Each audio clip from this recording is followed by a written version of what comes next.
Queridos irmãos de ideal espírita, que a paz esteja convosco.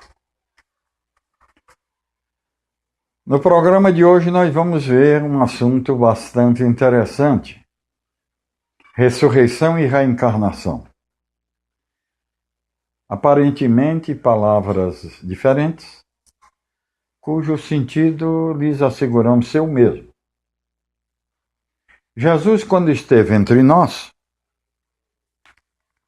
falava na ressurreição do Espírito. E eles compreendiam. Eles compreendiam que ressurreição significa viver novamente. Mas faltava a oportunidade e o nível de conhecimento para que Jesus pudesse transmitir o que hoje é fácil ser compreendido. Há um diálogo de Nicodemos, um senador da República, com Jesus sobre esse assunto específico. E ele perguntava a Jesus: Mestre, como poderei ganhar o reino de Deus? Isso está contido no capítulo 3 de João, na Bíblia, itens de 1 a 12, para aqueles que quiserem examinar. E Jesus respondeu-lhe: para que nasceres no reino de Deus, é necessário nascer de novo.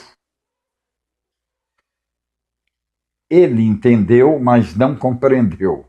Porque ele disse: como é que eu, um velho, posso voltar ao ventre da minha mãe? Olha como ele compreendeu.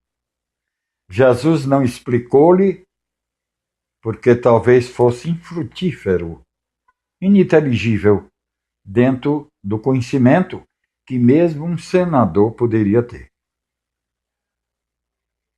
Entretanto, passa-se o tempo e o mesmo cristianismo renasce no século XIX.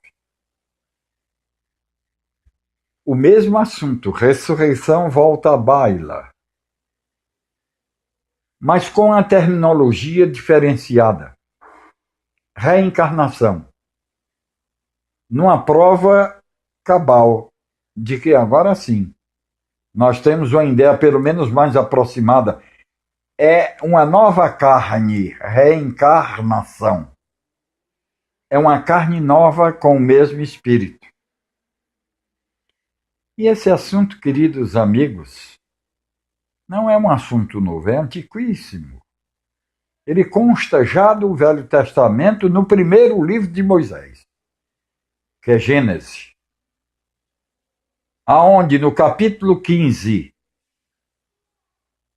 itens 15 e 16, Abraão recebe uma informação divina dizendo-lhe: Abraão, terás uma velhice tranquila e uma morte mais ainda. Os teus descendentes voltarão para cá na quarta geração. É uma informação também muito cristalina sobre a volta do espírito à vida, que, diga-se de passagem, nada mais é do que a tradução da palavra ressurreição, que é grega,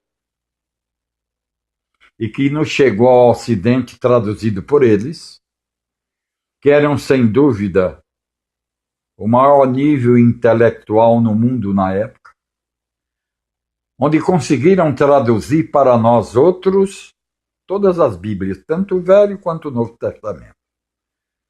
E ressurreição no grego significa exatamente isso: volta do espírito à vida. É muito claro. E as religiões, o que fizeram? Por não interpretarem de maneira correta, o que é perfeitamente normal, e não cabe crítica aqui às religiões, porque elas fazem a sua parte dentro do limite que os seus dirigentes impõem à religião. Então não cabe crítica, porque eles assim entenderam por falta de um estudo mais aprofundado. A doutrina espírita é um pouco diferente.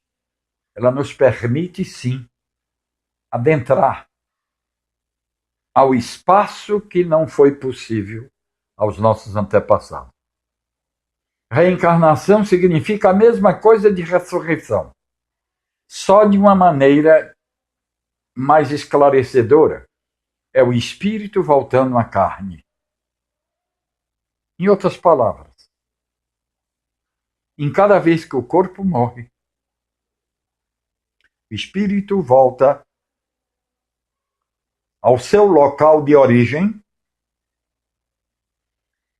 e renasce de novo com um corpo diferente.